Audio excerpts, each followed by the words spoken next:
Bienvenue dans le podcast L'autodidacte. Ma définition d'un autodidacte, c'est une personne qui s'instruit par elle-même, sans professeur, en dehors des structures habituelles ou par des moyens non conventionnels. On va voir ensemble si c'est possible d'acquérir de nouvelles compétences et d'en vivre grâce à l'autodidacte. Ce podcast s'adresse à toutes les personnes curieuses qui souhaitent apprendre des choses par elles-mêmes.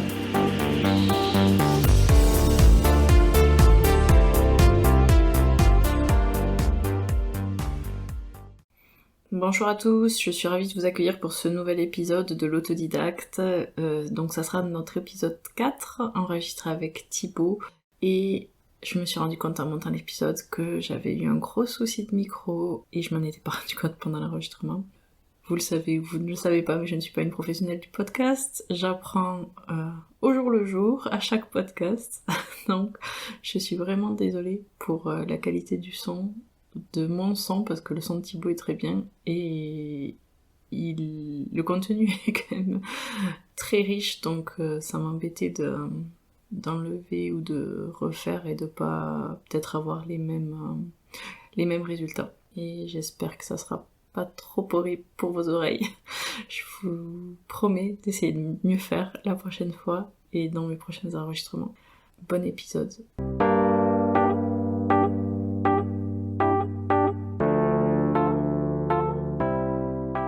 Bonjour à tous, aujourd'hui j'ai le plaisir de recevoir Thibaut. Thibaut, tu es marketeur autodidacte, responsable du service marketing dans une entreprise événementielle en Belgique. Tu as commencé très tôt à vouloir te former en autodidacte à travers la cuisine. Si tu veux bien te présenter, nous expliquer ton parcours. Bonjour Laurence, merci de me recevoir. Je suis très content que tu m'invites sur ton podcast. Oui, donc en fait, autodidacte, je pense que ça fait partie en fait de ma personnalité. C'est effectivement arrivé très tôt chez moi. Donc j'ai d'abord commencé par la cuisine, donc un peu étonnamment. En gros, je me souviens que j'avais 17 ans et je suis parti à Venise avec ma femme. Donc on était jeunes et fringants à l'époque et on a goûté des plats de pâtes vraiment fantastiques, donc des pâtes à l'arrabbiata, des pâtes à l'encre de sèche, au vongole, etc. Et en fait, quand j'ai goûté ça, je suis vraiment tombé amoureux de la cuisine italienne et je me suis dit, il faut que je puisse pouvoir le refaire quand je veux et avoir l'Italie dans mon assiette en Belgique, même quand il pleut, quoi. Donc, j'avais vraiment envie d'apprendre ça. Et je me suis passionné pour la cuisine pendant plusieurs années, j'ai essayé plein de choses. Bon, ben voilà, il y avait des fois où c'était raté. Bah, dans le pire des cas, on mangeait son assiette un peu en boudant. Et voilà, dans le meilleur des cas, c'était très bon et ça faisait plaisir à tout le monde. Donc voilà.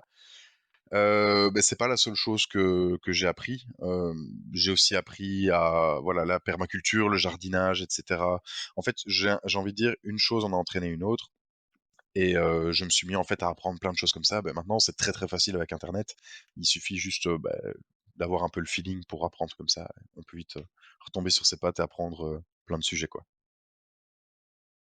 Donc tu avais un terrain déjà autodidacte et ensuite tu as décidé de le mettre à profit pour chercher du travail et je sais pas si c'est là que tu vas me parler de ton anecdote de ton anecdote de travail où tu ne savais rien réparer et que tu as pris un travail pour réparer à côté de chez toi.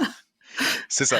Donc en fait, oui, j'ai pris en fait un boulot. Donc à partir du moment où je me suis dit: «Je vais arrêter les études», j'ai cherché un travail et au bout de 10 jours, j'étais embauché et je suis resté dans ce métier-là pendant 6 ans. Donc mon travail, c'était réparateur de smartphones, sauf que moi, de base, en fait, je suis un homme des bois. Donc je ne connais rien du tout à la technologie, à tel point que quand le wifi saute à la maison, c'est ma femme qui le remet, en fait, hein, de base, hein, voilà. Donc et au bout de, 15 jours de formation, ce qui est évidemment bien trop court, je me suis retrouvé en magasin tout seul. Donc là, j'ai dû effectivement apprendre avec des vidéos YouTube, avec des tutos, en appelant énormément les collègues, etc. pour voilà. Donc de l'autodidacte un peu assisté et je me suis bien débrouillé. Je me suis après retrouvé dans un des magasins les plus importants de la chaîne où là effectivement ça défile vraiment beaucoup et où je veux dire il faut assurer pas mal, quoi. Donc en fait, je suis passé de complet néophyte, voire gaffeur, on va dire, dans tout ce qui est électronique, à gérant d'un des magasins les plus importants, de la chaîne et même de Wallonie parce que, c'était une des plus grosses chaînes en fait, de Wallonie. On parlait de ce qui t'a mené ensuite. Comment t'es arrivé l'idée que tu voulais plus, que t'avais envie d'autre chose et t'es venue l'idée de te former au marketing en fait? parce que t'es passé, si j'ai bien compris, de réparateur, enfin responsable magasin à marketeur. C'est bien ça. Et donc, en fait, le côté autodidacte, je l'ai toujours eu, on va dire. Et ce qui s'est passé, c'est que, en fait, quand on avait des montagnes de téléphones à réparer, parce que c'était toujours réparé dans l'heure, donc c'est-à-dire c'est un créneau vraiment très très restreint sur lequel il faut pas se planter et sur lequel il faut rester concentré. Et moi, paradoxalement, je reste bien concentré quand j'ai du contenu qui défile. Et donc, j'avais un responsable qui était assez cool. D'ailleurs, je le salue au passage, Nico, si tu m'entends. Merci beaucoup. Qui était vraiment assez cool tant que le travail était fait. Donc au début, voilà, j'ai regardé des vidéos divertissantes, humoristiques, etc. Puis ensuite, je suis passé sur, une fois qu'on a vidé un peu le catalogue YouTube, on est T'as passé fait sur un des... one-man show entre-temps et après tu t'es remis au travail. Non, même pas, même pas.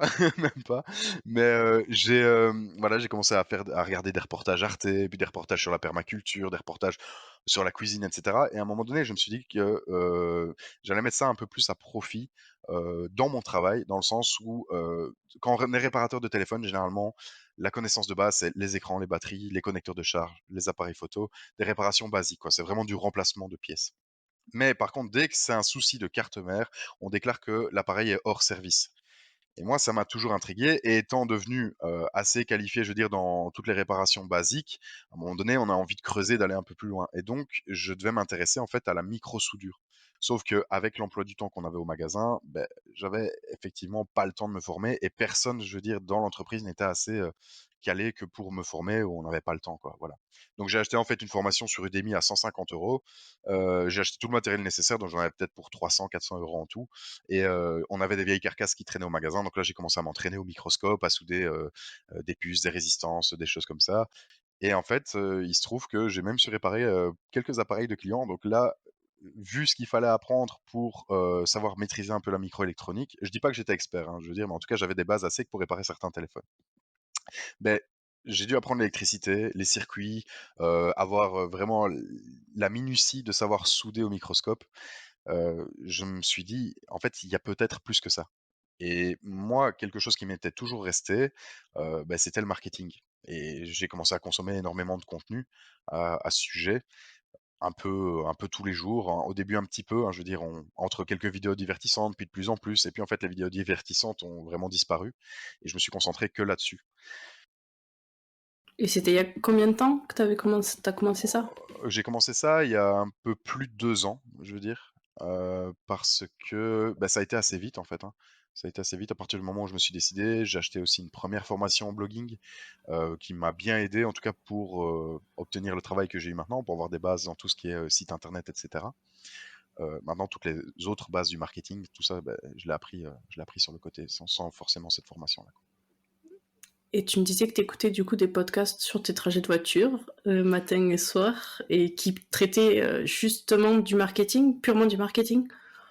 C'est ça. Donc j'écoutais, en fait, c'est plus du marketing web. C'était des podcasts comme Marketing Mania, comme Olivier Roland, Traffic Mania aussi. Lui, c'était pas vraiment des podcasts, c'était des vidéos YouTube, mais parfois je laissais juste le son, je mettais en Bluetooth et j'écoutais. Et je consommais quand même pas mal de contenu comme ça, quoi. Alors après, il y a quand même un monde entre écouter et, comme je te disais, appliquer. Comment t'as su après qu'il fallait que tu franchisses le pas, que ce que t'avais appris, mais peut-être parce que t'avais pas d'endroit où l'appliquer. Comment tu t'es débrouillé après pour postuler, pour trouver, pour savoir ce que tu cherchais exactement aussi? Alors ça, j'en suis arrivé à un stade en fait dans ma carrière où effectivement au bout de 6 ans dans un boulot, que j'ai choisi un peu, parce que, voilà, il y avait l'occasion qui s'est présentée donc j'ai sauté dessus. Je me suis dit: «Là, il est temps en fait de me donner au moins la possibilité de passer vers quelque chose qui me plaît vraiment». Et donc je me suis donné 2 mois. Je me dis: «Beh, voilà, je veux changer de boulot, je vais me donner 2 mois où je vais essayer de trouver quelque chose qui me plaît vraiment et où je vais tenter ma chance en fait dans le marketing». Donc là, j'ai appliqué un petit peu quelques principes de copywriting par exemple que j'ai appris aussi. J'ai écrit quelques lettres et j'ai postulé spontanément dans quelques entreprises de la région. Et il se trouve que voilà, j'ai trouvé une entreprise à 5 minutes de chez moi, avec, je veux dire, une place vraiment très intéressante au niveau des apprentissages, au niveau de l'expérience, etc. Donc c'est comme ça que ça m'est venu. Mais Et comment tu as vendu la chose à la personne en face?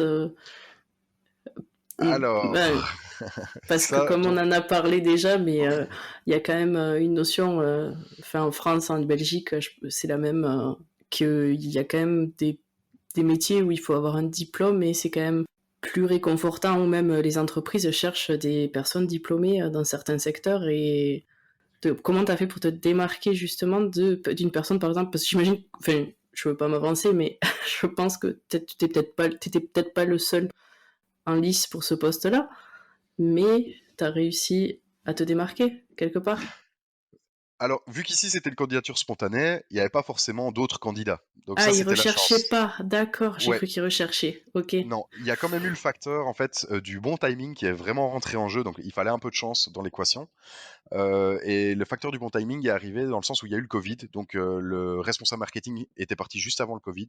Donc ils ont fait 2 ans sans responsable marketing. Et moi, je suis arrivé, voilà, comme une fleur, un peu au hasard. J'ai postulé. Un sauveur, t'as Voilà, c'est postulé ça. au bon Et moment et ils cherchaient voilà. quelqu'un. Ouais. C'est ça. Mais tout commence en fait par la lettre que j'ai écrite, je pense, dans un premier temps, où là, effectivement, je l'ai un petit peu copyrighté. Donc, je me suis dit, j'ai moins d'atouts que les autres pour postuler à ce genre de poste. Il faut vraiment que je mette tout de mon côté. Donc, simplement, voilà, c'est à 5 minutes de chez moi, comme je dis. J'ai écrit une lettre un peu qui concernait l'entreprise en disant, voilà, je cherchais un restaurant dans la région, justement, je suis tombé, j'ai vu votre entreprise, donc du coup, je cherche la reconversion professionnelle. Donc, j'ai vraiment concerné, on va dire, la personne, puis ben, voilà, j'ai expliqué un petit peu que je voulais absolument partir là-dedans, chose que j'ai faite. Donc j'ai été invité 2 jours plus tard à passer un entretien, puis un deuxième entretien, puis un troisième entretien, dans lequel bah, effectivement il y avait des tests et tout, tests que j'ai réussi. Et donc là, ça fait un peu plus d'1 an que je suis dans cette fonction-là, là-bas, maintenant. C'est un super parcours du coup. C'est gentil. Donc tu vis aujourd'hui dans le enfin grâce au marketing, tu n'as pas le diplôme. Est-ce que tu peux enfin, nous expliquer ou nous dire si tu as rencontré des difficultés particulières à l'arrivée à ce poste, ou même maintenant, un an, c'est encore un peu frais. Bah, après, je sais que tu as déjà fait tes preuves parce que tu me l'as raconté, mais raconte aux gens un peu comment ça s'est passé peut-être. Alors, oui, clairement. Donc, des difficultés, ça y en a eu.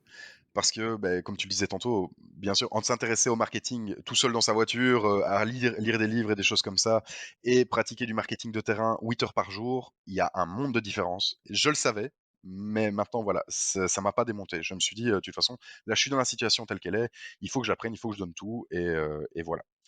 Donc, il y a d'office des moments, ben, un peu de doute et tout, mais voilà, on a quelque chose à faire et il faut le faire quand même. Donc, c'est comme ça que je suis parti. Voilà. Parce qu'on t'a demandé direct quand même de mettre une stratégie en place. Oui, Ouais, de base à l'entretien, on m'avait dit qu'on aurait le temps et puis on s'est rendu compte que, bah, en fait, on n'avait pas le temps, donc on a dû rusher un peu et ça s'est bien passé. C'est un petit peu plus, voilà, plus poussé que ça. Mais il y a aussi, donc, c'est pas juste la stratégie de mettre en avant le bon produit à ce niveau-là. Je m'occupe pas simplement de la mise en avant du produit, je m'occupe aussi de toute la stratégie de communication, la stratégie des réseaux sociaux, enfin voilà, l'identité visuelle, les brochures, enfin il y a énormément de choses. Donc, c'est pas vraiment juste mettre en avant le produit. Il y a beaucoup ok. de choses Mais aussi. après, enfin, j'imagine, toi, tu mets en place la stratégie, tu as une équipe après qui t'aide à mettre en place, enfin, ou non? Non, non, donc, C'est toi qui crée les logos, les visuels, t'as ouais, pas de graphiste qui t'aide à non, côté ou non? non. D'accord. Donc ça a été la belle surprise aussi, c'est quand on arrive là-bas de dire, bah, de toute façon, ici, on travaille avec Adobe InDesign, donc vas-y. Ah, Ok. donc c'est-à-dire que pendant 2 jours, j'ai bougé un carré blanc en haut et en bas de la feuille, et c'est tout ce qui s'est passé parce que j'ai rien compris. Puis là, ben, encore une fois, autodidacte, donc je veux dire, j'ai pris le PC. Un soir, je me suis mis dans le fauteuil, je me suis dit, c'est pas possible, demain, il faut que j'arrive avec quelque chose, je peux pas arriver avec rien. Et donc, ben, j'ai dû apprendre ce logiciel qui est méga compliqué. J'ai même parlé avec des graphistes qui l'utilisent aussi énormément. Donc là, je me suis dit, ok, donc j'ai réussi à apprendre des petites fonctions de graphiste en plus au passage, donc c'est sympa. Et je ne recommande à personne qui veut faire son marketing soi-même de passer par Adobe InDesign, c'est beaucoup trop compliqué. Il y a des logiciels tout simples maintenant qui existent avec des modèles tout faits comme Canva, bêtement. Canva, c'est le sauveur, on va dire, de toute entreprise, tout entrepreneur qui veut faire son marketing lui-même. Canva, c'est parfait, quoi. Ouais, c'est ce que j'utilise. C'est assez facile à utiliser, ouais. Sachant d'où tu venais, est-ce qu'il y a des gens qui t'ont fait ressentir cette différence? Est-ce que dans ta famille aussi, est-ce que tu es compris ou enfin compris, aidé et soutenu peut-être aussi?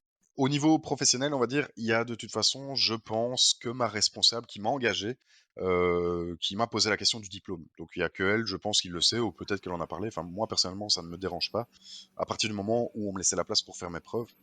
Donc c'est clair que même moi, en allant au travail, je pense que j'étais un peu, oui, on ressent un peu un manque de légitimité ou des choses comme ça. On se dit un peu, qu'est-ce que je fais là? Qu'est-ce que je vais faire en fait de la journée de demain?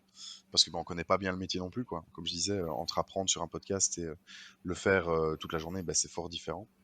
Après, même quelqu'un qui a un diplôme, s'il débute, il sait pas beaucoup plus que toi finalement. Parce Ça, c'est pas faux. ils sortent de l'école. Souvent, quand on sort de l'école, si on n'a pas fait quelque chose, un apprentissage ou quelque chose de très concret, c'est difficile des fois aussi de faire ses preuves ensuite.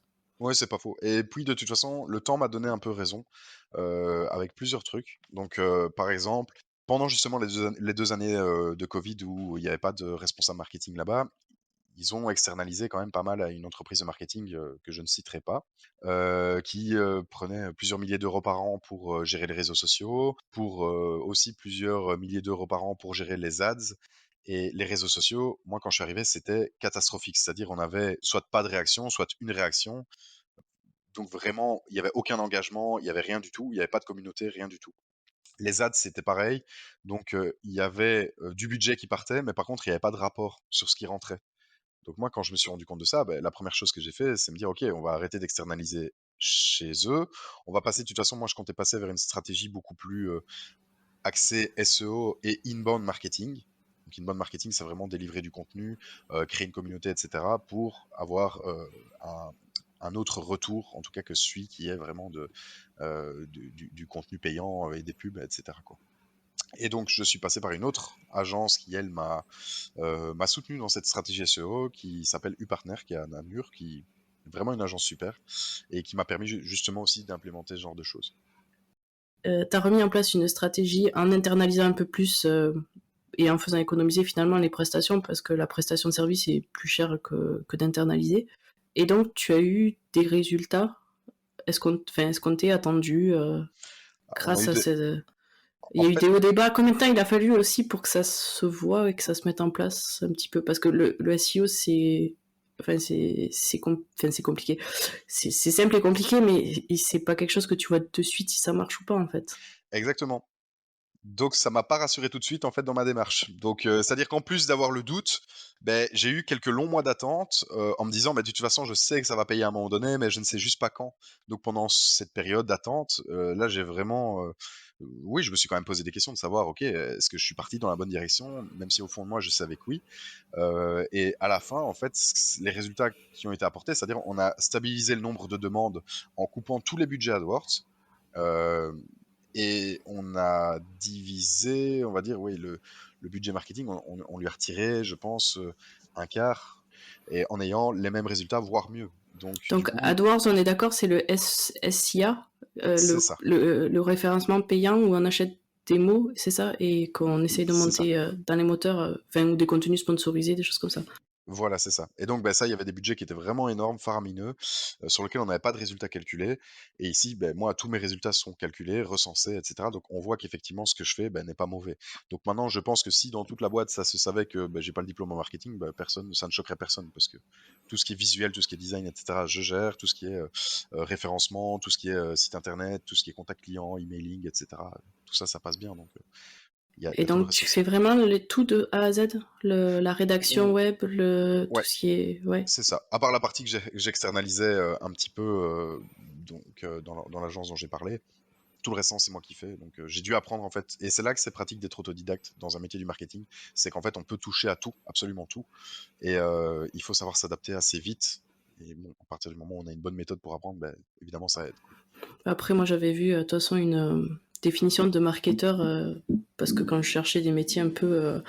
c'était le genre de métier aussi qui m'attirait pas mal. Donc, je me suis concentrée sur autre chose en attendant, mais c'était avide d'apprendre, curieux, débrouillard, je sais pas si on peut dire débrouillard comme ça, mais toujours à la recherche de solutions et toujours en train aussi de remettre à jour ses connaissances, ses compétences et essayer d'aller toujours plus loin en fait. Mhm. C'est pas quelque chose de stagnant. Exactement. Mais ça a été, tu vois, justement, c'est fou que tu le dises. Ça a été en fait une phrase que j'ai dite à une de mes entretiens, à un de mes entretiens.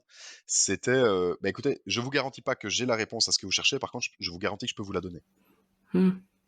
Vous me laissez un peu de temps, je pourrais vous trouver une solution. Et j'étais assez confiant en moi en me disant que de toute façon, d'une manière ou d'une autre, je pourrais arriver avec une solution. Donc voilà, ça, je pense que ça a pesé dans la balance aussi. Dans tes sources d'inspiration et de vraiment, donc tu disais que tu avais le podcast, que tu avais utilisé les chaînes YouTube, des livres aussi peut-être, ou des choses à recommander peut-être aux auditeurs qui voudraient, je sais pas, Ouais. partir comme un marketeur.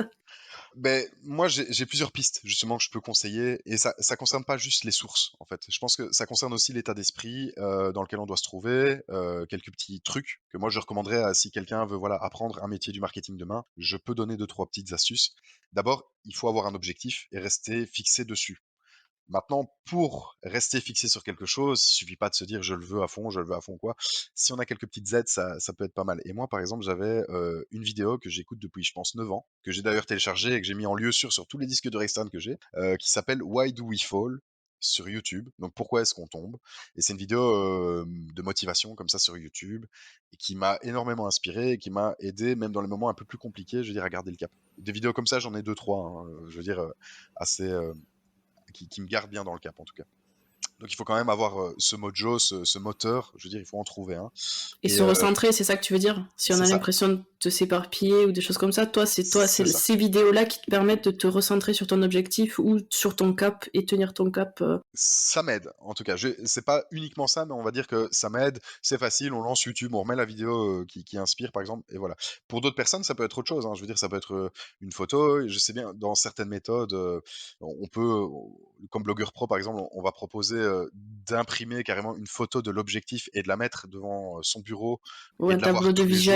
de visualisation, des choses comme ça. Exactement. Donc voilà, le mojo, le moteur un petit peu comme ça, c'est à chacun de le trouver. Et je dis pas forcément que c'est la vidéo YouTube, mais en tout cas pour moi c'est ça qui a marché.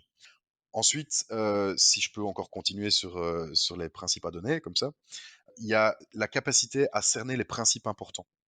Donc il y avait un proverbe qui m'avait un peu marqué qui était des méthodes, il y en a des millions, et les principes sont peu nombreux.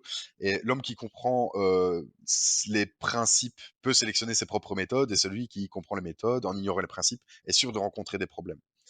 Ben, c'est sûr que, en fait, si tu ne vois pas le prochain principe qui sera important pour toi d'apprendre pour réussir ton objectif, ça n'ira pas. Il faut vraiment savoir discerner en fait ce qui va être très important, de ce qui va être superflu en fait.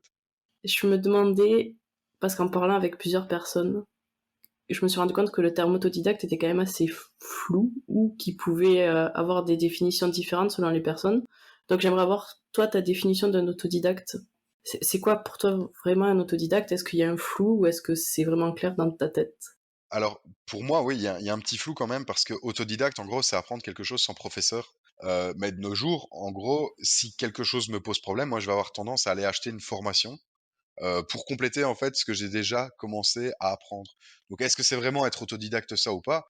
Ben moi je pense que oui parce que ben je veux dire 80% des connaissances que je vais accumuler, je vais les accumuler, je vais passer du temps sur Google, sur YouTube, à lire des livres et des choses comme ça et je vais venir compléter avec des formations. Donc en fait autodidacte, je pense que à l'heure d'aujourd'hui, c'est en fait arriver à apprendre quelque chose sans un parcours qui est prédéfini, comme l'école par exemple, comme les études. À partir de ce moment-là, je pense qu'on reste toujours dans le fait d'être autodidacte. Mais c'est vrai qu'avec tout ce qu'il y a à disposition sur Internet et toutes les ressources qu'on a, est-ce que, ouais, la question est-ce que c'est vraiment... Enfin, moi je pense que il faut que ça vienne de nous dans le sens où je pense qu'on creuse peut-être plus que des personnes qui vont avoir tout... En fait, il faut qu'on se fasse notre propre parcours. Peut-être, c'est plus ça. Je pense. Après, je pense que dans tous les cas, même la manière d'apprendre en général va de toute façon énormément changer dans les mois et même les années à venir. Je sais pas si, par exemple, tu as vu même la sortie de Chat GPT. T'as peut-être entendu. Voilà. C'est l'intelligence artificielle, c'est ça? Ouais, c'est ça, cofondé par Elon Musk là. Et en fait, c'est un truc de fou. Je sais pas si tu l'as essayé. En gros, Non, tu j'ai poses pas du tout essayé, j'en ai entendu parler hier, donc je ah sais ben pas. voilà. Ben, tu poses en gros n'importe quelle question. Et lui Ouais, va en j'ai fait te donner les compiler, te faire quelque réponses. chose. Ouais. Mais ça va vraiment dans l'extrême, à tel point qu'en fait, j'ai vu des articles de presse qui disaient que les professeurs d'université s'inquiétaient qu'il y ait justement ce genre de logiciel en fait sur Internet. Et à tel point, on peut aussi je pense que l'intelligence artificielle, comme il l'a décrit dans certains articles, allait être capable de passer le barreau de droit, je veux dire, de répondre et tout ça. Enfin, on est quand même sur quelque chose d'assez incroyable. Les professeurs actuellement ne savent plus faire la différence entre ce qui a été écrit par l'élève et par l'intelligence artificielle, quoi. C'est quand même fou.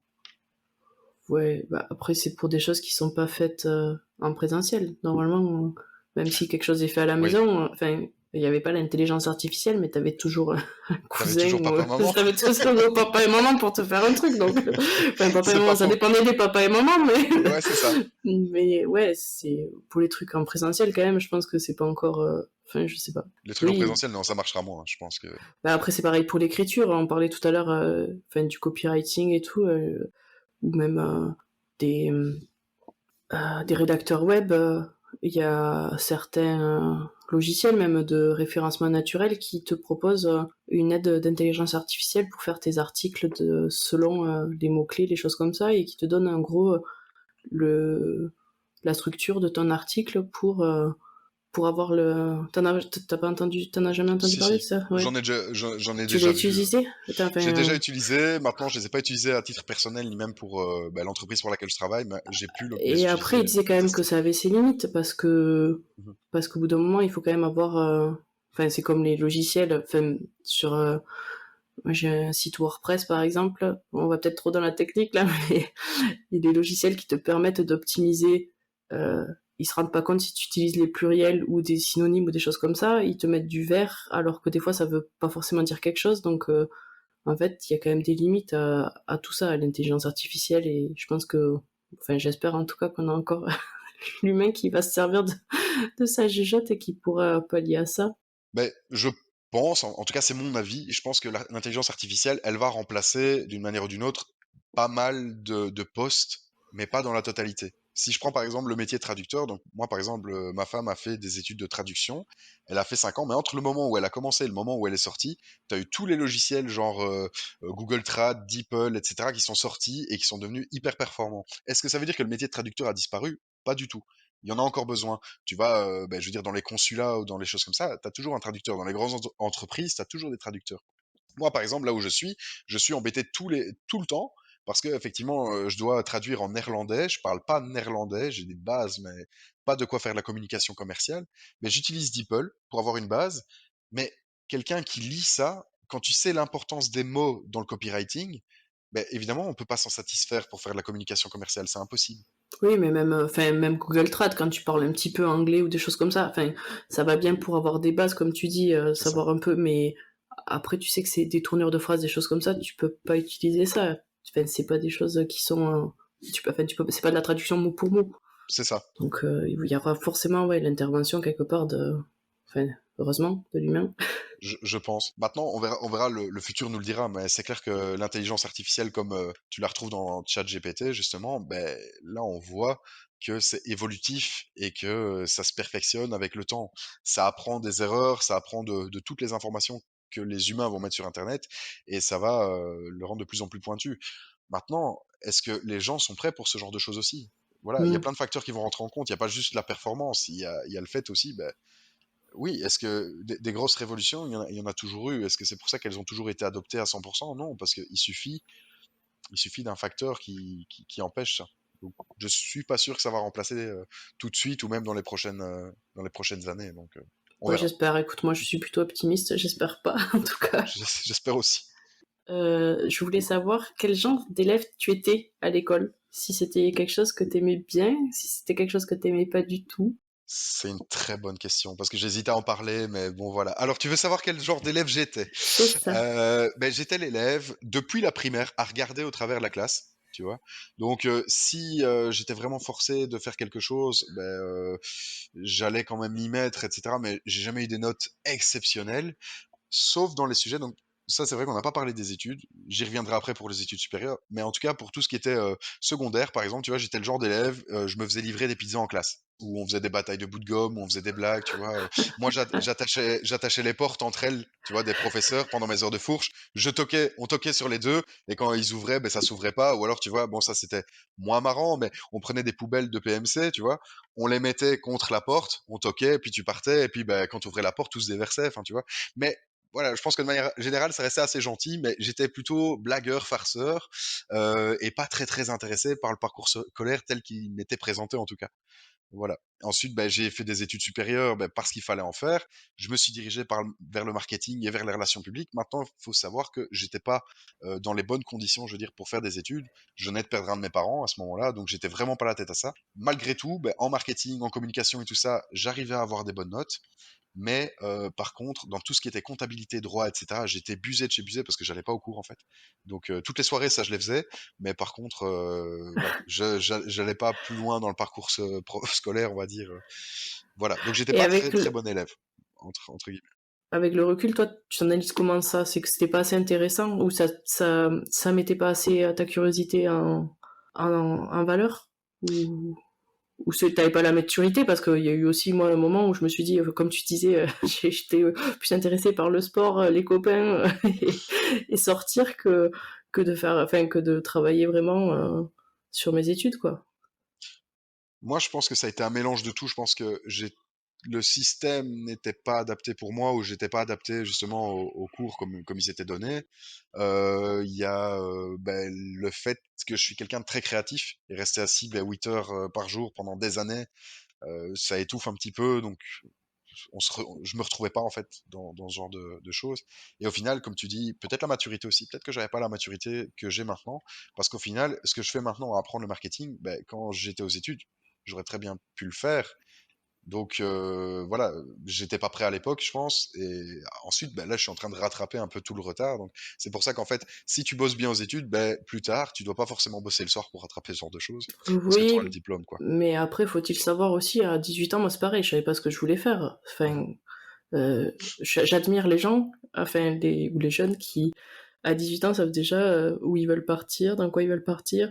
J'avais des idées, j'avais des rêves, mais après, concrétiser ça euh, officiellement, c'était quand même compliqué. Et comme tu disais, ton côté créatif, et t'as jamais pensé partir dans une filière un peu plus créative? Ça m'était pas venu vraiment à l'idée parce que je voyais pas quoi en faire. Donc voilà. Et c'est vrai qu'il y a beaucoup de métiers ou de choses créatives que tu te dis, ouais, c'est pas viable, tu peux pas vivre de ça, et du coup, tu pars pas du tout dans ça, alors que t'aurais peut-être été, enfin, ou on aurait été très bon là-dedans, finalement. Ouais, je pense qu'en fait, si, peut-être que à refaire, en fait, même déjà, je pense que je serais déjà parti dans quelque chose de tout autre. L'horticulture, en fait, c'est un truc qui m'intéressait. J'adorais le jardin, les plantes, la nature. J'étais chef scout à un moment donné dans mon jeune temps. Donc, je veux dire, j'avais toujours cet attrait et je suis jamais parti parce que tu avais toujours cet aspect, comme quoi les métiers techniques et professionnels, etc., c'était plus dévalorisant. Et donc, en fait, tu vois, partir là-dedans, t'as l'aspect social qui mettait que c'était un petit peu entre guillemets la honte en fait si tu quittes les générales voilà. Et avec le recul je me dis mais c'était débile à un point que maintenant moi je veux dire si mes enfants me disent ben moi je veux devenir menuisier, ben, fais-le Mm. mon fils si tu as envie de le faire, je sais que tu seras heureux là-dedans, fais-le avec grand plaisir. Et à l'époque, non. Partir en technique ou en professionnel, donc menuiserie, mécanique ou autre, c'était parce que tu avais raté les générales à une époque. Je reçois du coup pas mal d'auto-entrepreneurs. Je leur demande comment ils s'organisent au quotidien, parce que c'est quand t'es seul à la maison, c'est compliqué. T'es dans une entreprise, est-ce que toi, t'as quand même ta liberté d'autonomie aussi et tu dois t'organiser? Est-ce que tu arrives à te concentrer? Est-ce que tu t'éparpilles ou est-ce que t'as pas l'occasion? Comment ça se passe? Bah, alors au début, l'entreprise dans laquelle je travaille, regardait, vraiment contrôlait limite tout ce que je faisais. Tous les mails que j'envoyais, tous les graphismes, toutes les choses, et cetera. Donc évidemment, quand tu es en train d'apprendre énormément de concepts, c'est un peu plus gênant. Et maintenant, beh, je veux dire que, c'est un peu plus acquis et qu'on me fait plus confiance. Mais justement, en fait, ça roule beaucoup plus, quoi. Ça roule vraiment beaucoup plus. Tu veux dire qu'ils valident pas tout ce que tu fais derrière toi, ils te laissent Ma plus de... Maintenant, il y a plus d'autonomie, je peux donner plus d'idées, et cetera. Maintenant qu'ils voient que ça roule, que, ben, voilà, il y a quand même, il y a quand même un peu de réflexion derrière, et cetera. J'ai quand même plus d'autonomie, donc à ce niveau-là, c'est plus cool, quoi. Et t'as pas ces problématiques des fois de t'éparpiller ou de choses comme ça, tu sais où tu vas. Alors pour ça j'ai mes petites astuces à Ok, l'ancienne. aussi. Dès que j'arrive le matin, je prends mon bloc-notes. Donc j'ai mon agenda Outlook, hein, ça change rien. J'ai mon Mm. bloc-notes et je dis ok, dans la journée je dois faire ça, ça, ça et ça. Parce qu'en fait je sais que dans 2 semaines j'ai ça, dans un mois j'ai ça, etc. Donc ça j'arrive quand même à me structurer. Bah, évidemment, parfois, je vais voir l'agenda Outlook en me disant, OK, à 2 semaines, j'ai ça, 3 semaines, j'ai ça. Donc, aujourd'hui, idéalement, il faut que je réserve, par exemple, le traiteur, il faut que je fasse telle chose, parce que je fais aussi tous les événements là-bas. Donc, je dois penser à pas mal de choses, mais je fais toujours ma petite liste et C'est la première chose que tu fais le matin. c'est une des premières choses que je fais le matin. En arrivant, D'accord. c'est j'écris d'abord les tâches et je te jure que en nombre de carnets que j'ai mangé là-bas, c'est incroyable. J'ai des pages pour chaque jour, en fait, et plus des notes, plus les plans, plus les brainstorming. En plus, bon, voilà, j'écris très mal, donc ça prend de la place. Donc, voilà. Voilà. Ok, donc plutôt papier, mais tu mélanges les deux un petit peu quand même. Je mélange les deux. Papier et... Ouais. Ouais. En fait, je mets mes idées au brouillon sur une feuille et quand voilà, c'est structuré, ben là, je les mets dans Outlook, ou je les planifie, ou je me mets des rappels, etc., quoi. Et tu penses que du coup, pour toi, c'est quoi les prochaines étapes? Tu te vois rester dans cette entreprise-là pendant longtemps? Alors, est-ce qu'ils vont écouter le podcast ou pas? Non, j'étais assez transparent à ce niveau-là. C'est-à-dire que j'ai toujours dit que moi, je laissais tous les documents que j'utilisais, ce qui n'a pas été fait par les autres responsables marketing. Je laisserai tous les documents, toutes les pistes, tous les mots de passe, etc., bien sur le serveur. Comme ça, si un jour je pars, il n'y a pas de souci, quelqu'un peut prendre ma place et on ne doit pas commencer à chercher. Parce que moi, il faut se dire que j'ai tout réinventé de zéro parce que j'avais pas les documents des autres personnes. Donc, D'accord. c'était vraiment très compliqué en plus. Ça fait partie de la propriété intellectuelle, ça, ce genre de truc, ou c'est vraiment pour Euh, embêter? Enfin, parce Non, je pense que... que je pense même pas que c'est pour embêter, je pense que ça a juste pas été bien pensé. Et donc, j'ai eu quelques morceaux éparses, mais qui ne me menaient absolument nulle part. Et donc ça a été aussi, tu me parlais des problématiques, ça a été une grosse problématique, ça a été de rassembler et de savoir vers où on allait, en sachant pas d'où on venait, en fait. Voilà, arriver dans l'entreprise et devoir se faire comme ça, c'est un peu plus compliqué. Donc, voilà. Maintenant, pour répondre à la question, où est-ce que je me vois? Ben moi, justement, j'ai lancé le blog Marketeur Autodidacte. J'ai des projets web, j'ai pas mal, voilà, ici j'ai des missions de consultance qui me sont demandées. Pour l'instant, je t'avoue que je l'ai fait. Maintenant, je ne me fais pas rémunérer. Donc, je regarde juste simplement. Là, je le fais en fait pour des amis qui ont une agence justement de marketing, etc. Mais c'est des amis, donc de toute façon, je ne demande rien. Mais plus tard, oui, je vais prendre un numéro d'entreprise et je pense que je vais faire un petit peu de consultance, mais surtout des projets web. Ça, j'en ai pas mal. Et pour le blog de marketeur, parce que ça, j'en ai pas encore parlé, en fait, en gros, vu que j'ai appris moi-même les principes du marketing, que j'ai aussi de l'expérience dans des petites entreprises, j'ai lancé ma brasserie avec mon frère, aussi, ça, on en avait parlé, et j'ai dans mon entourage pas mal de membres de la famille ou d'amis qui ont lancé des entreprises. J'ai quand même su cerner pas mal de principes euh, très Qui très sont, utiles. ouais, qui sont applicables dans plusieurs secteurs, en fait, c'est C'est ça? ça, qui sont applicables dans plusieurs secteurs et qui manquent à beaucoup d'entrepreneurs qui justement ont tout leur temps qui est dirigé vers leur business, vers les activités, mais pas forcément vers la communication et le marketing. Ouais. Donc moi en fait je rassemble tout ça, j'en fais des articles et mon but c'est de faire des articles quand même assez complets mais très simples. C'est ça mon but, c'est je parle pas avec des termes, je te dis, je vais par exemple parler de positionnement, donc c'est l'image perçue par la clientèle, mais je vais pas parler de positionnement. Je vais expliquer clairement ce qu'est le positionnement. Je vais pas rentrer dans les termes qui vont perdre justement parce qu'en fait, il y a beaucoup de sites marketing qui font ça. Et moi, je me mets à la place, par exemple, je veux dire, d'un artisan boucher qui se dit, il faut que je sois sur les réseaux. Il tombe sur un site de marketing, je pense qu'il tombe dans les pommes. Sans déconner. Quand on voit tous les termes, mon but, c'est de simplifier, en fait. Avec justement mon parcours autodidacte à moi, en me disant, moi, j'ai dû l'apprendre comme ça. Je vais essayer de te le simplifier. Donc, c'est ça que je fais, en fait. Rendre accessible l'information au plus grand nombre C'est ça. et ouais, enfin, décompliquer. Je pense que ça existe même pas ce mot. Non, mais on se comprend. Ouais, Simplifier, quoi. décomplexifier, je crois que c'est ce que je voulais dire, Ouais, mais ça c'est des un beau terme. termes. C'est vrai que quand tu parles avec même ou des webmasters ou des choses comme ça, des fois, ça peut être très technique et pour le commun des mortels ou si t'as pas quelques bases, C'est c'est complexe. compliqué et bah, c'est un petit peu le genre de communication que j'essaye de faire aussi, mais c'est pas toujours facile quand on est pris dans le dans le flow du truc. Mais ouais, c'est un super conseil que tu donnes et que parce que je suis aussi d'autres podcasteuses et des choses comme ça sur le business et justement hier j'étais sur une conférence où elle disait que il fallait se réserver des créneaux, pas forcément pour l'activité de ton entreprise, mais aussi pour ton entreprise elle-même, c'est-à-dire ta communication, ta prospection, ta recherche client, tes stratégies, des choses comme ça. Et se réserver des créneaux pour ça, c'est aussi important que presque le reste, en fait. Enfin, souvent, on est pris dans le jus où on a trop de clients, on arrive à un moment où on a trop de clients et on pense plus stratégie, prospection et tout, et on laisse de côté tout ça, en fait.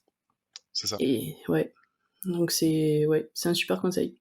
Mais même si tu regardes bêtement, hein, tu regardes des entreprises autour de toi, même je veux dire la boucherie du coin ou des choses comme ça qui est un peu sur les réseaux, les 3/4 du temps, tu regardes leur compte Facebook ou Instagram et tu vois qu'il y a une publication en décembre, tu en as 6 en janvier, tu en as plus jusque juin, puis tu en as jusqu'octobre et la manière, voilà, dans les messages aussi, enfin, il faut quand même adapter ces messages en se disant bien qu'il y a certains codes quand tu écris sur des réseaux, quand tu écris sur un blog, etc. Et que quand tu veux communiquer dessus, si tu veux être efficace, il faut un minimum pouvoir les appliquer. Mais pour ça, il faut les comprendre. Et un entrepreneur n'a pas le temps de s'occuper de son activité forcément et directement d'apprendre ces codes-là le soir dans des bouquins, dans des blogs et des choses comme ça. Donc, il faut vraiment avoir une information qui va à l'essentiel, je pense. Et donc, ton autre conseil, ça serait plutôt de déléguer, parce que là, les auto-entrepreneurs, enfin moi, je sais que là, je suis au départ du truc, euh, j'essaye de faire le maximum parce que j'ai pas forcément de budget à allouer à, enfin, à C'est ça. cette partie-là. Mais est-ce que, enfin, il y a un moment, de toute façon, je sais, enfin, si ça décolle, il faudra déléguer. Mais au début, tu penses que c'est quand même possible de tout faire ou ça reste Ouais. compliqué Non, moi je pense C'est que un c'est peu ce que possible. tu fais, c'est un peu ce que tu fais toi en tant que marketeur en fait dans ton entreprise, tu fais un peu Ouais. tout. Moi, en fait, je pense que c'est tout à fait faisable. Et comme tu dis, effectivement, je touche à quand même plusieurs domaines du marketing et je fais une bonne partie, quasi tout seul. Parce que souvent on Et entend aussi, Mhm. si tu touches à trop de choses, que t'es pas assez spécialisé, t'es jamais bon dans ce que tu fais en fait. Ouais, ça peut être vrai. Ça peut être vrai. Moi, je suis pas convaincu parce que justement, c'est ça que j'essaie de faire sur mon blog, c'est de se dire en fait, tout le superflu, tu laisses tomber. Mais si tu appliques certains principes, par exemple, on va prendre l'emailing. On va bêtement prendre l'emailing. La base, c'est quoi? C'est que personne n'a de temps à perdre. Donc toi, quand tu arrives avec ton email publicitaire ou ta newsletter ou quoi que ce soit, la chose qui va faire qu'on ouvre ton email ou qu'on ne l'ouvre pas, c'est le titre. Ouais, Donc tu dois soigner ton titre. oui. Ensuite, tu as ton premier paragraphe. Enfin, ça, tu le sais, tu as quand même fait, t'as fait du copywriting Oui, aussi. oui, et la C'est pas à toi que première je vais chose que l'apprendre. j'ai mise en place, oui, non, mais la première chose que j'ai Voilà. mise en place qui était simple, c'était refaire les titres du site de mon mari pour lui envoyer sa newsletter parce qu'il avait toujours le même titre. J'en ai Ouais. trouvé plein différents et c'est vrai que on a le taux de clic et d'ouverture qui a changé et qui a Voilà. augmenté.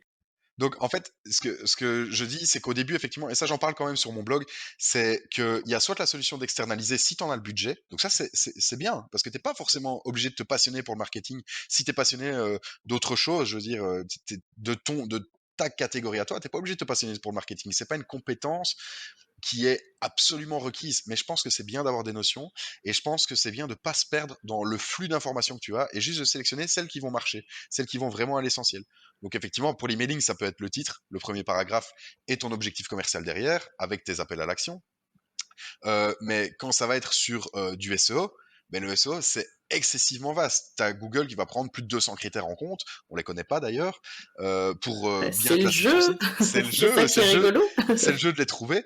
Mais en fait, si tu appliques déjà 7 ou 8 principes, ben, il y a beaucoup de chances que tu sois meilleur que les concurrents de ta ville ou même de ta province, ou enfin de ton département, on va dire, parce que eux n'en sont pas encore à ce stade-là. Donc en fait, il ne faut pas apprendre tout le SEO, il faut apprendre 7 ou 8 principes, permettre d'arriver à ça. Donc c'est ça que je dis, c'est ça que j'essaie de faire sur mon blog, c'est de décomplexifier un petit peu et d'aller directement à l'essentiel. Ok, t'as pas besoin de connaître tout le marketing, par contre, il te faut des bases emailing, il te faut des bases de design un petit peu si tu veux faire tes cartes, etc.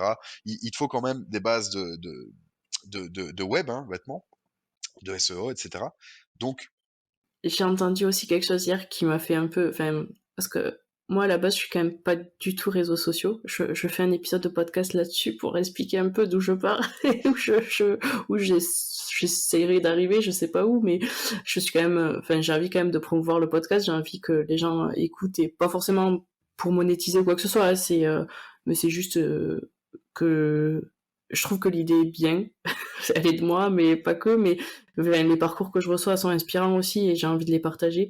Je sais plus ce que je voulais dire du coup. Que je partais très loin aux réseaux sociaux. Et donc hier, j'ai entendu dans cette formation, c'est The Bee Boost, je sais pas si tu connais. C'est Aline, non. c'est un podcast sur le business qui donne plein de conseils comme ça tout le temps. Et hier, elle disait que en fait, c'était la régularité qui payait et pas forcément les contenus qualitatifs sont bien, mais que des fois, il valait mieux poster 4 fois ou 5 fois bof dans la semaine plutôt que 2 fois par mois où c'est le post parfait en fait. Mhm. Oui, ça, je suis d'accord. Je suis assez d'accord avec ça. Dans le sens où, de toute façon, attendre la perfection, elle viendra pas, ça c'est sûr. Euh, mais on n'est pas obligé d'attendre la perfection ou d'essayer absolument de l'atteindre à partir du moment où, en fait, moi, ce que j'ai fait avec les réseaux sociaux pour l'entreprise pour laquelle je travaille, par exemple, c'était de réengager la communauté. En fait, je me suis juste redirigé en me disant, OK, mais les contenus qui étaient publiés jusqu'à maintenant, en fait, moi, personnellement, si je les lis, ça m'intéresse pas, quoi. Même si je suis intéressé par le domaine du sound, ça m'intéresse pas. Il y a aussi le principe de créer une relation avec l'audience. Ça, c'est un principe à connaître. Ben, par exemple, il y a beaucoup de gens qui ne montrent pas leur tête sur les réseaux sociaux. Et ça, c'est une erreur. L'être humain est principalement, voilà, il vit en groupe depuis la nuit des temps et justement, il a besoin de tisser des liens. Or, tu ne tisses pas un lien avec un nom.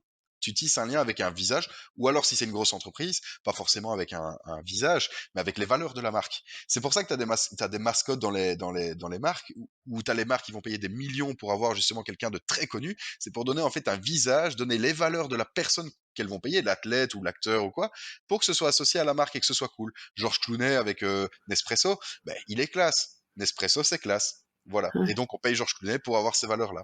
Mais Alors donc, ouais, alors et ouais, je comprends ce que tu veux dire. Moi, je suis du genre à pas montrer ma tête du coup sur les réseaux sociaux, même si j'essaye de me soigner. Mais et là, c'est là que je pense que le syndrome de l'imposteur arrive, c'est de te dire, mais en fait, moi, j'ai la tête de Madame Tout le Monde ou de, mais pourquoi je montrais ma tête? Pourquoi les gens ils s'intéresseraient à ma tête en fait? C'est ça que ouais, tu te mais dis. après, je dis pas que c'est primordial, et c'était un exemple, hein, mais je veux dire, Ouais, c'est tout ce genre de petits trucs qui font qu'en gros, tu vas gagner du temps, gagner en efficacité ou autre. C'est tous des petits conseils. T'es pas obligé de connaître tout le marketing, mais par exemple, tu sais que effectivement, une publication, mais moi je l'ai remarqué allez, dans des projets desquels je me suis occupé, euh, où en fait, il y avait énormément de publications qui étaient publiées, c'était des trucs Canva, et en fait, ça recevait 0, un like, 3 ou des choses comme ça.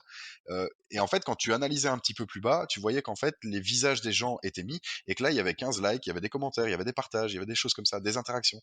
Et donc, ben, un des conseils que j'avais donné, c'était ben, remettez-vous. En fait, les gens n'attendent que ça, ils attendent juste de vous connaître. En plus, les personnes dont je parle ont une personnalité géniale. La seule chose, c'est qu'ils se montraient plus, donc les gens n'interagissaient plus avec ça, tu vois. Et c'est un bête conseil. Ben, là, je sais qu'ils ont fait 3-4 publications comme ça, ben, directement, ça a monté en flèche. Ça a fait du x3 comparé à ce qu'ils avaient avant, et ça marche très bien. Et il y a tout plein de petits conseils comme ça qu'en fait un entrepreneur doit juste connaître. Ça pourrait se résumer en un tout petit livre, un petit e-book, quelques petits articles ou peu importe, où en fait, mais ne perds pas ton temps avec 90% des principes, 90% des principes, oui, pardon, j'ai compris. mais plutôt concentre-toi sur les 10 qui vont t'apporter un maximum de résultats, quoi. On parle de 80-20 avec Pareto ici Ouais, dans le marketing, moi je dis plutôt 90, 90-10. Voilà. ok. Et donc le conseil, c'est quand même. Ah oui, il y a une autre question que j'en profite. Je crois que je profite aussi de toi pour avoir des petits conseils en Mais je t'en prie, marketing. je t'en prie. Mais les histoires de choisir un réseau social et de bien le maîtriser plutôt que de plusieurs et de mal les maîtriser, c'est un bon conseil aussi, ou tu Tout dirais à qu'il fait, faut quand même être tout à fait. sur plusieurs réseaux? Alors, ben, choisir son réseau social, ça va vraiment dépendre de la cible que tu as déjà, aussi de la manière dont toi tu es à l'aise avec le réseau social. Par exemple, si toi tes cibles c'est du B2B principalement, entreprise à entreprise, bah, LinkedIn c'est incontournable.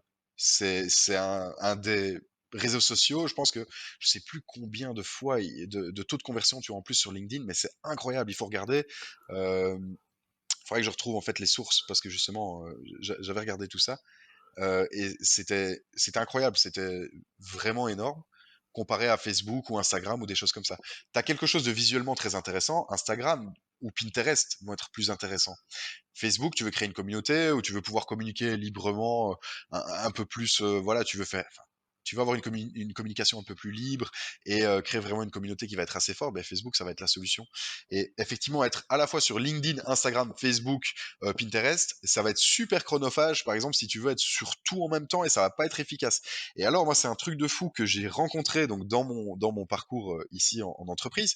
J'ai vu parfois en fait des entreprises qui te proposaient donc l'externalisation des services comme ça, et ils te disent, OK, tu me payes 1500 euros, je te crée du contenu sur Facebook. Tu me repayes 1000 euros, je te crée du contenu sur LinkedIn. Sauf qu'en fait, ils ne recréent pas le contenu, Il ils le copient, recycle. Il le recycle. ils le recyclent et ils le remettent sur Facebook sans le transformer. Mais donc, c'est-à-dire que les codes des réseaux sociaux, parce que tu as des codes, tu t'adresses pas de la même manière à un public sur LinkedIn que sur Facebook, mais enfin, d'où est-ce que tu me fais payer 1000 euros pour ça? C'est vraiment honteux, en fait. Parce que du coup, en fait, ton message va pas être bien servi et les gens ne vont pas le recevoir bien. Donc, je veux dire, euh, il faut quand même se cantonner à certains réseaux, il faut bien les sélectionner à la base, et ensuite vraiment les exploiter à fond. Par exemple, si toi tu es sur Instagram et sur Facebook, et que ton public c'est pas forcément du B2B, bah, reste sur les deux, apprends un petit peu des codes des deux, par exemple à faire des belles photos pour Insta, Facebook aussi, à faire un message sur Facebook qui va directement capter l'attention au début, puis qui va être explicatif, qui va apporter de la valeur. Bah, voilà, ça c'est des bases quoi. Donc il faut vraiment, je pense, bien sélectionner ses réseaux, pas en faire de trop et, et bien communiquer dessus, quoi. Ok. Bah, écoute, c'est des super conseils que tu nous donnes là. Je pense que Bah, ça va aider j'ai pas pas mal de l'impression, bah personnes. écoute. Ah ouais, t'as pas l'impression que Bah, c'est j'ai des pas super l'impression conseils? comme ça. Non, Ouais. je rentre pas assez dans le détail, mais là c'est parce que c'est plus en Oui, impro mais bon, après, que. enfin, si, moi je trouve que c'est pas mal quand même. Bon, écoute, Tu veux redire quelque chose? Tu veux rajouter quelque chose? Tu veux j'avais compléter? j'avais plein de trucs à dire. Ah ouais? Mais je vais pas faire trop long, mais encore dans les conseils par rapport à l'apprentissage en autodidacte, ça c'est un truc que je préconise à fond, c'est la régularité douce en fait. Donc c'est-à-dire que moi il y a des moments où en fait j'ai introduit le fait d'apprendre dans des phases de divertissement, mais c'était pas la majorité, c'était la minorité. Et en fait, au fur et à mesure que je me passionnais, ben, j'ai rajouté, et j'ai fait l'inverse en fait. C'est-à-dire qu'à un moment donné, je me rendais compte que j'écoutais trop de contenu informatif et qu'à un moment donné, en fait, j'allais saturer. Et donc, c'est à chacun à connaître ses limites et à savoir, ok, là, je vais aller au-delà de ma limite d'apprentissage. Et donc, il faut pas que il faut que je coupe. Si je prends 2 jours, je prends 2 jours. Tant que je reste sur mon objectif, à long terme, il n'y a pas de problème. Mais faut savoir aussi couper un petit peu. Il faudrait faire des pauses. Voilà. C'est pour pas saturer. Donc ça a été une phase syndrome de l'imposteur qui t'est apparu. Ouais, j'en ai eu quand même. J'en ai eu aussi. Ben en fait, tu vois, la première fois où tu arrives, dans l'entreprise où effectivement c'est les premiers jours de travail. Moi, je me souviens, je me suis dit, mais je passe en fait responsable de magasin de réparation. On s'en fout de comment en fait t'es habillé, tant que le téléphone est bien réparé et que c'est fait correctement. Ben voilà, à arriver en fait dans un milieu où t'es dans le bureau, tu connais pas les gens, t'as des commerciaux, t'as des structures que tu comprends pas trop, etc. Et en fait, moi au début où je suis arrivé. Et ça, c'est un des trucs, un des conseils les plus importants que je pourrais dire en fait quand tu t'intègres dans une entreprise comme ça. Euh, j'ai été me rhabiller, je me suis acheté une montre connectée, enfin on me l'a offert pour mon anniversaire, mais c'est ce que j'avais demandé, tu vois. Et en fait, j'avais envie d'être marketeur, tu vois, dans la peau du marketeur. Et en Donc fait, tu t'es acheté des habits de marketeur, un déguisement de marketeur. déguisement de marketeur, ouais, sur Amazon, déguisement de marketeur. Non, mais j'ai vraiment pris en fait cette idée de me dire que il y avait en fait une sorte de statut, de rôle, tu vois, un peu, et je savais pas en fait, tu vois, parce que je connaissais pas les codes. Et donc du coup, je suis parti dans cette idée de me dire, ben oui, il faut parler très correctement, il faut faire des trucs et tout. Et je vais te dire que au niveau de mes collègues, ben ça passait, mais vraiment sans plus, quoi. Vraiment sans plus. Et à partir d'un moment, ben, il y a eu quelques phases qui ont fait que j'ai commencé à être complètement moi-même. Et je te jure que je pense que la boîte n'a jamais été aussi dynamique de ce point de vue-là, parce qu'en fait, du coup, tout le monde se lâche en fait, et tout le monde est vraiment beaucoup plus, j'ai envie de dire fraternel ou autre. En fait, ce que je veux dire, c'est quand tu arrives dans un milieu comme ça, il faut pas chercher à être quelqu'un d'autre. En fait, quelqu'un d'autre, c'est comme on dit toujours, quelqu'un d'autre, c'est déjà pris en fait.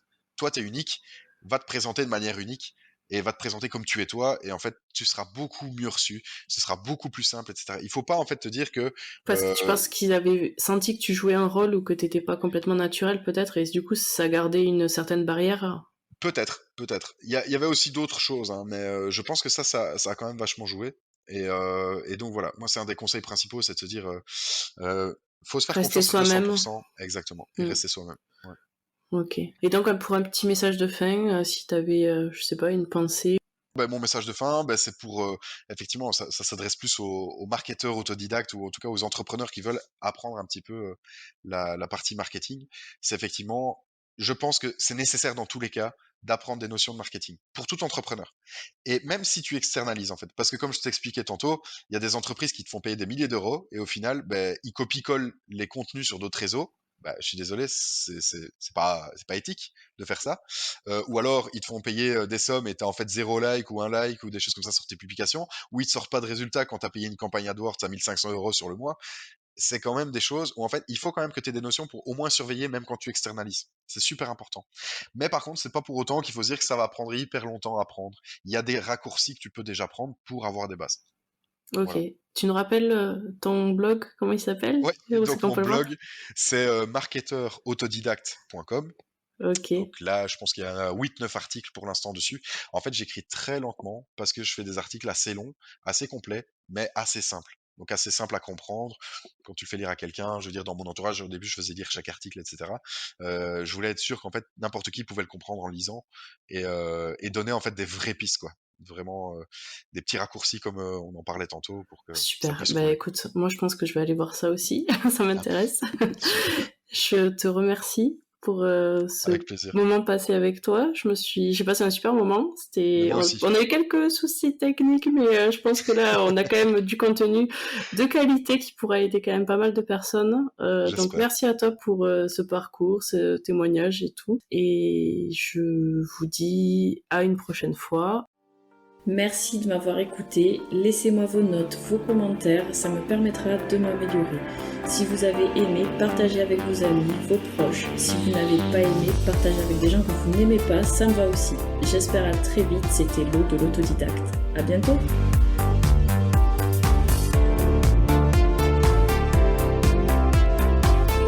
Pour la musique, j'ai choisi le titre Paris la nuit de Virtual Friend.